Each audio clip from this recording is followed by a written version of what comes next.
અને એવા જે એ ભગવાન, તે જે તે વ્યાપકને દ્રષ્ટા એવા જે સર્વે આત્મા અને તે આત્માને વ્યાપ્યને આત્માને દ્રશ્ય એવા જે દેહ એ સર્વેમાં પોતાની અંતર્યામી શક્તિએ કરીને આત્માપણે રહ્યા છે.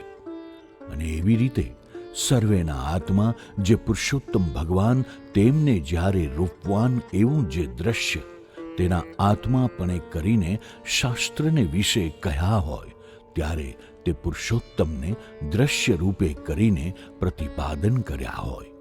અને જ્યારે એ દ્રષ્ટાના આત્માપણે કરીને પ્રતિપાદન કર્યા હોય ત્યારે એ પુરુષોત્તમને અરૂપપણે કરીને શાસ્ત્રમાં કહ્યા હોય છે.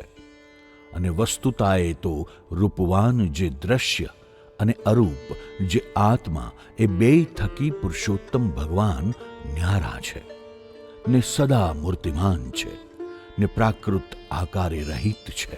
અને મૂર્તિમાન થકા પણ દ્રષ્ટા ને દ્રશ્ય એ બેયના દ્રષ્ટા છે. અને એ આત્મા ને અક્ષર એ સર્વેના પ્રેરક છે ને સ્વતંત્ર છે ને નિયંતા છે ને સકળ ઐશ્વર્ય સંપન્ન છે ને પર થકી પર એવું અક્ષર તે થકી પણ પર છે.